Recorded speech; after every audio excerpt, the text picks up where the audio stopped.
10వ తరగతి బాలుడు సహస్రను హత్య చేయడానికి కారణాలేంటి? పోలీసులు ఏం చెప్పారు? బాలిక తల్లిదండ్రులు ఏం కోరుకుంటున్నారు? వారు చేస్తున్న ఆరోపణలేంటి? క్రికెట్ బ్యాట్ కోసమే బాలుడు చోరీకి వెళ్ళాడా లేదా డబ్బు కోసమా? ఇప్పుడిదే మిస్టరీగా మారింది.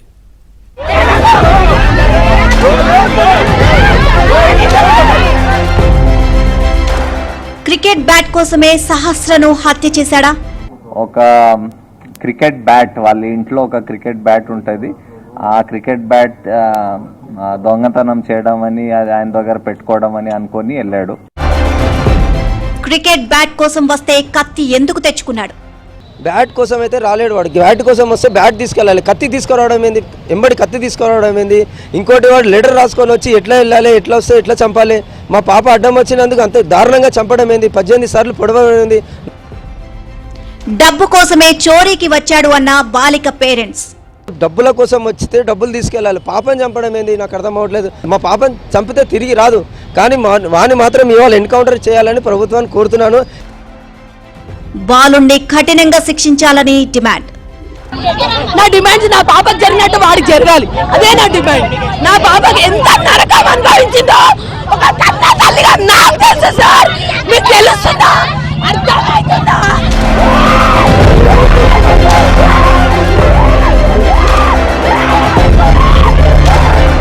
క్రికెట్ బ్యాట్ చోరీ కోసం వెళ్లిన సమయంలోనే సహస్రను బాలుడు చంపేసినట్లు సైబరాబాద్ సిపి అవినాష్ మహంతి చెప్పారు.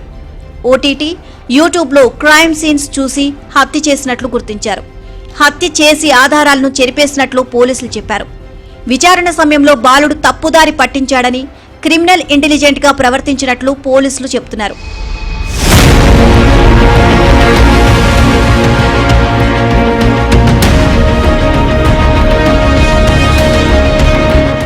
క్రికెట్ బ్యాట్ వాళ్ళ ఇంట్లో ఒక క్రికెట్ బ్యాట్ ఉంటుంది.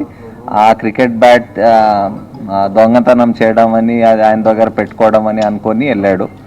సో అది వెళ్తప్పుడు అక్కడ అది బ్యాట్ తీసుకొని బయటకు వస్తప్పుడు ఆ పాప హ్యాస్ సీన్ హిమ్. ఆమెకి అక్కడ ఆ ఇంట్లో బెడ్రూమ్లో తోసేసి అక్కడ ఆయన దగ్గర ఉన్న ఆయన ఒక నైఫ్ పట్టుకు వెళ్ళాడు. సో ఆ నైఫ్ తో హీ స్టాబ్డ్ హర్. అయితే పోలీసుల వర్షన్ ను సహస్ర తండ్రి కృష్ణ తప్పుపడుతున్నారు. క్రికెట్ బ్యాట్ కోసం వస్తే కత్తితో ఎందుకు వచ్చాడని ప్రశ్నించారు. డబ్బుల కోసమే చోరీకి వచ్చాడని, దీని వెనుక బాలుడి తల్లిదండ్రుల ప్రమేయం ఉందని ఆరోపించారు. తమకు న్యాయం చేయాలంటూ కూకట్పల్లి పిఎస్ ఎదుట సహస్ర తల్లిదండ్రులు, కుటుంబ సభ్యులు ఆందోళనకు దిగారు. కేసును పోలీసులు తప్పుదోవ పట్టిస్తున్నారని ఆరోపించారు. పక్కన ఉంటాడంటే దొంగతనం చేసి వెళ్ళిపోవాలి, మా పాపని చంపితే తిరిగి రాదు, కానీ వాని మాత్రం ఇవాళ ఎన్కౌంటర్ చేయాలని ప్రభుత్వాన్ని కోరుతున్నాను. ఇది విచారణలో కొందరు పోలీసు వాళ్ళకు కూడా చెప్తున్నాను, పోలీసు వాళ్ళు గుర్తించండి, ఇది తప్పు, ఇది బ్యాట్ కోసం వచ్చి చిన్నోడు అని చెప్పి వదిలేయకండి. మీరు వదిలేస్తే మాత్రం మేము చాలా పెద్ద ధర్నా చేసుకుంటాం. ఇక్కడే నా పిల్లాము నేను ఇక్కడే కాల్చుకొని చచ్చిపోతాం. బాలుడిని ఎన్కౌంటర్ చేయాలి, లేదంటే తమకు అప్పగించాలని సహస్ర తల్లి రేణుక డిమాండ్ చేశారు. బాధితుల ఆందోళనతో కూకట్పల్లి పిఎస్ వద్ద ఉద్రిక్తత చోటు చేసుకుంది. బాబుని ఏమైనా చేసుకొని సార్, దొరికింది కదా, ఇన్ని రోజులు దొరకలేదు, 5 days తర్వాత దొరికిండు. ఒక మర్డర్ చేసినోనికి రక్షణ ఉంది, చచ్చిపోయిన పిల్లకి రక్షణ లేదు కదా. నా డిమాండ్స్ నా పాపకు జరిగినట్టు వాడికి జరగాలి, అదే నా డిమాండ్. నా పాపకి ఎంత నరకం అనుభవించిందో ఒక కన్న తల్లిగా నాకు తెలుసు సార్. మరోవైపు బాలిక తల్లిదండ్రులను కేఏ పాల్తో Telangana SC ST commission chairman Bakki Venkataiah పరామర్శించారు. ఘటనా స్థలాన్ని పరిశీలించారు. బాలిక కుటుంబాన్ని అన్ని విధాలుగా ఆదుకుంటామని అన్నారు.